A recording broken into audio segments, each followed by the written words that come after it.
اہل بیت کے ساتھ ان کو کوئی محبت نہیں تھی، لیکن اللہ تعالیٰ کہتا ہے کہ یہ کذاب ہیں، جھوٹے ہیں۔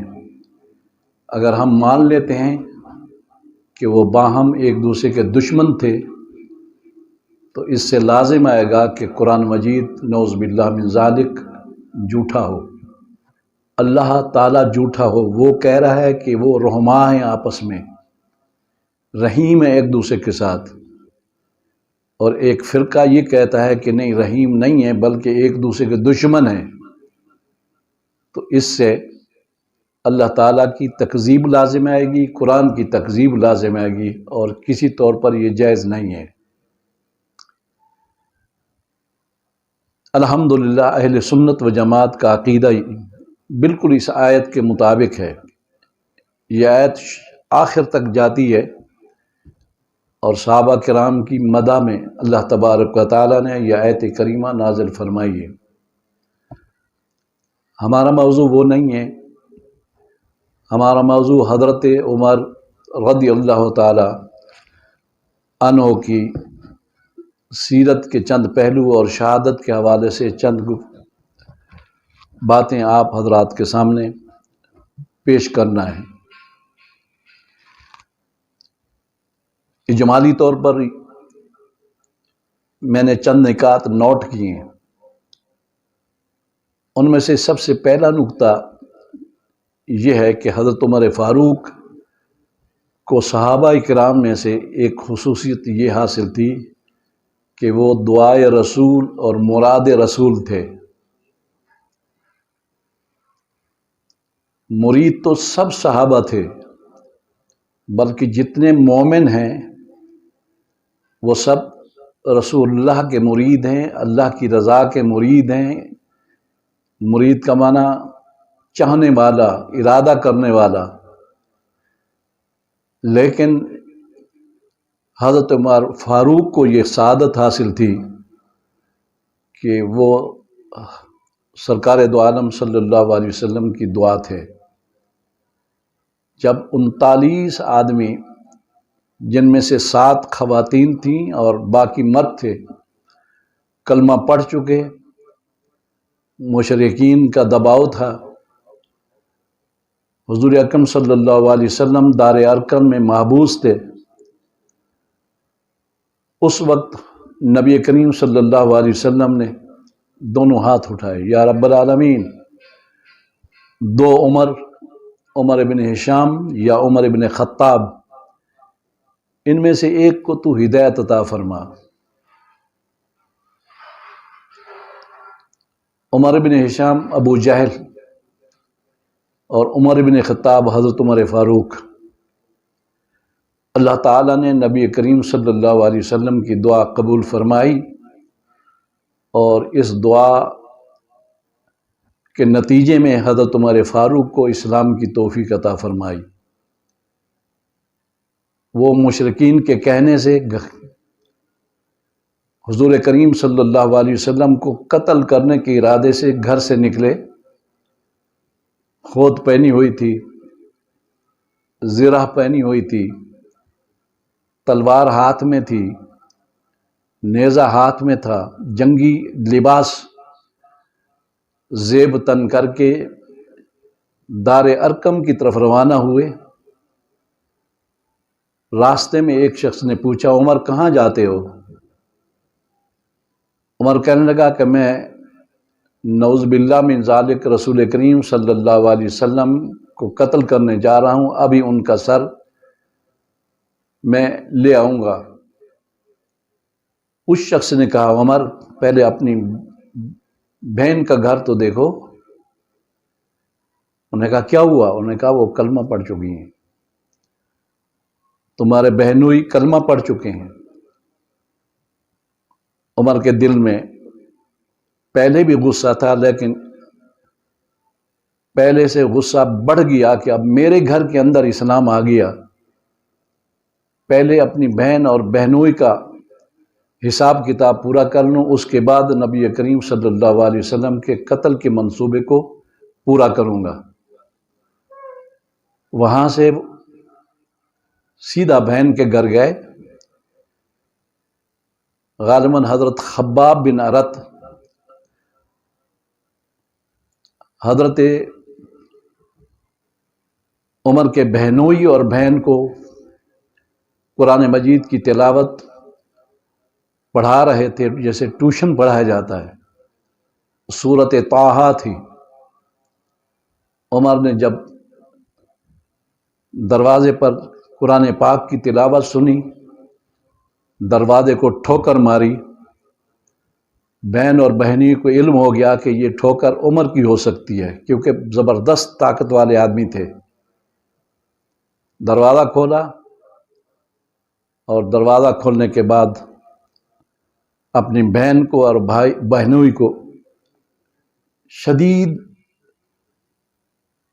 مارنے لگا، مار مار کے وقفے سے پھر مار، ہر وقفے کے بعد پوچھتے تھے اسلام چھوڑو گے کہ نہیں چھوڑو گے؟ تو بہن اور بہنوئی دونوں جواب دیتے تھے کہ ہماری جان تو چلی جائے گی لیکن اسلام نہیں جائے گا۔ جب بہن اور بہنوئی کا یہ رویہ دیکھا عمر نے، تو فوراً اس کے دل میں بات آئی، بے آخر بات کیا ہے؟ کہنے لگا مجھے قرآن دکھاؤ۔ سورہ طٰہٰ پڑھی، عربی تھے، تو آنکھوں سے آنسو جاری ہو گئے۔ دل میں اسلام کی حقانیت رب قدوس نے ڈال دی۔ دار ارقم کی طرف بہن کے ساتھ چلے، بہنوئی کے ساتھ چلے۔ دار ارقم میں موجود صحابہ کرام ڈر گئے، عرض کی یا رسول اللہ عمر آ رہا ہے۔ سید الشہداء حضرت حمزہ نے فرمایا کہ کوئی بات نہیں، میں انشاءاللہ ان کا انتظام کر لوں گا، میں مقابلہ کروں گا۔ لیکن حضور کریم صلی اللہ علیہ وسلم نے ارشاد فرمایا دروازہ کھول دو، عمر لڑنے نہیں آ رہا بلکہ اسلام قبول کرنے آ رہا ہے۔ میں نے دعا کی ہے، اللہ تعالی نے میری دعا قبول کی ہے۔ جاتے ہی عمر حضور کے قدموں میں گر گئے اور کلمہ نصیب ہوا، اور کلمہ نصیب پڑھنے کے بعد اس نے عرض کی یا رسول اللہ آپ چھپ کے بیٹھے ہوئے ہیں، مطاف میں کیوں نہیں جاتے؟ مشرکین کو بھی نہیں بتاتے۔ اب مشرکین ایک جگہ جمع تھے سارے، وہ اسی انتظار میں تھے کہ عمر ابھی آئے گا اور حضور کریم صلی اللہ علیہ وسلم کا نعوذ باللہ سر لے آئے گا۔ لیکن انہوں نے یہ ایک عجیب منظر دیکھا کہ وہ عمر جو قاتل رسول بن کر گیا تھا، اب وہ مطاف کے اندر عاشق رسول بن کے حاضر ہوا، اور فرمایا لوگوں جان لو میں عمر بن خطاب ہوں، جو شخص چاہتا ہے کہ اس کو ماں روئے میرے مقابلے میں آ جائے۔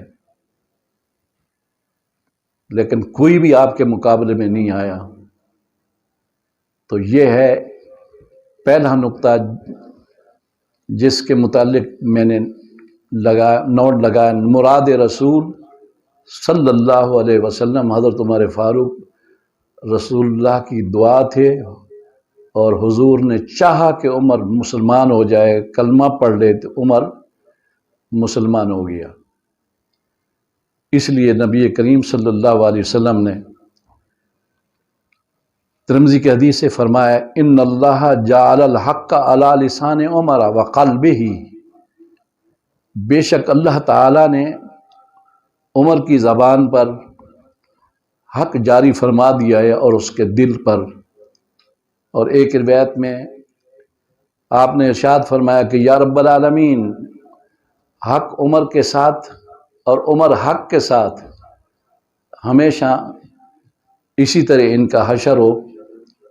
تو حضرت عمر فاروق رضی اللہ تعالیٰ عنہ کو اللہ تعالیٰ نے یہ سعادت عطا فرمائی اور اسلام کو انہوں نے قبول فرمایا۔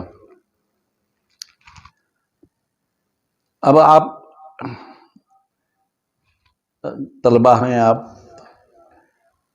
حضرت عمر فاروق کے اسلام کے حوالے سے اور قرآن کے رہنماؤں کے حوالے سے آپ کو میں نے بتا دیا ہے کہ صحابہ کرام ایک دوسرے کے ساتھ شفیق اور رحیم تھے۔ حضرت عمر فاروق حضرت علی کے ساتھ، اہل بیت کے ساتھ، امام حسن حسین کے ساتھ، سب کے ساتھ رفاقت، شفقت، اور اہل بیت حضرت عمر کے ساتھ شفقت کے ساتھ پیش آتے تھے۔ ایک دوسرے کے درمیان کسی قسم کی عداوت نہیں تھی۔ اسی حدیث کی کتاب میں نبی کریم صلی اللہ علیہ وسلم نے ارشاد فرمایا کہ پہلے نبیوں میں بعض نبی یا بعض لوگ محدث ہوتے تھے، اور میری امت کے اندر محدث اگر کوئی ہے تو عمر فاروق ہے۔ محدث اس کو کہتے ہیں جس کو اللہ الہام کرتا ہے۔ الہام ایک قسم کی وحی ہوتی ہے، اللہ تعالیٰ کی طرف سے دل کے اندر خیر کا القاء کرتا ہے، فیصلے کا القاء کرتا ہے، اور اللہ تعالیٰ کی طرف سے ذہن کے اندر ایک بات آ جاتی ہے، اس کو الہام کہتے ہیں۔ اگر شر ہو تو وہ وسوسہ ہوتا ہے، اگر خیر ہو تو اس کو الہام کہتے ہیں۔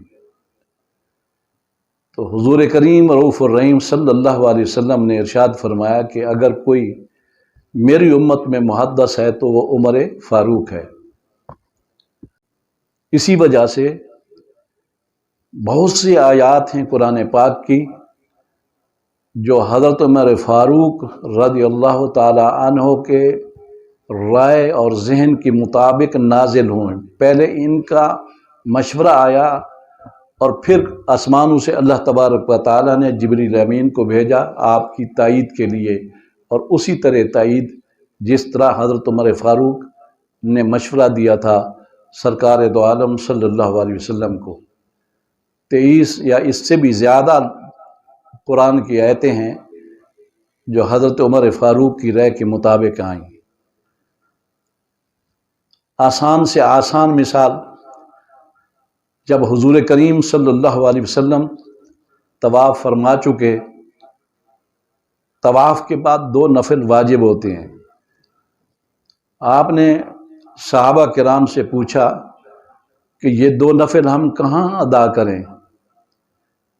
کعبۃ اللہ کے 4 کونے ہیں، ایک ہے رکن حجر اسود، رکن کہتے ہیں کونے کو، رکن حجر اسود بالکل دروازے کے قریب ہے وہ، ایک ہے رکن یمانی، یہ اس سے پیچھے ہو جاتا ہے، ایک ہے رکن شامی، ایک ہے رکن عراقی، یہ حتیم کے قریب ہو جاتے ہیں۔ مطاف سارا مطاف ہے، گراؤنڈ ہے، میدان ہے۔ کعبۃ اللہ کے سامنے ایک پتھر ہے جس کو مقام ابراہیم کہتے ہیں، جس کے اوپر کھڑے ہو کر حضرت ابراہیم علیہ السلام نے کعبہ کی تعمیر کی، اور وہ پتھر ایسا ہے کہ اللہ تعالیٰ کے اذن سے اس نے حضرت ابراہیم علیہ السلام کے پیروں کے نشانات کو اپنے اندر جذب کر لیا۔ آج بھی حضرت ابراہیم علیہ السلام کے قدمین مبارک کے نشانات اس پتھر کے اندر موجود ہیں۔ مختلف صورتوں میں وہ کعبہ کے سامنے رہا۔ آج کل ایک خوبصورت شیشے کا گنبد ہے، اس کے اندر مقام ابراہیم ہے، لوگ اس کی زیارت کرتے ہیں، ان کے گنبد کو چومتے ہیں۔ جب حضور نے مشورہ کیا کہ کہاں ہم 2 نفل ادا کریں، تو حضرت عمر فاروق نے عرض کی، یا رسول اللہ، یہ جو مقام ابراہیم ہے اس کے قریب آپ 2 نفل پڑھ لیں، ہم سارے یہاں پڑھ لیں۔ جب یہ عمر کی طرف سے رائے آ چکی، اس کے بعد جبریل امین آ گئے، انہوں نے کہا یا رسول اللہ واتخذوا من مقام ابراہیم مصلی، مقام ابراہیم کو جائے نماز بنا دو۔ اگر عمر دشمن رسول ہوتا، دشمن اہل بیت ہوتا، تو اللہ تعالی عمر فاروق کے ذہن کے مطابق کبھی یہ آیتیں نازل نہ فرماتا۔ اللہ تبارک و تعالی حضرت عمر فاروق اور دیگر صحابہ کی محبت اور اتباع کی توفیق عطا فرمائے۔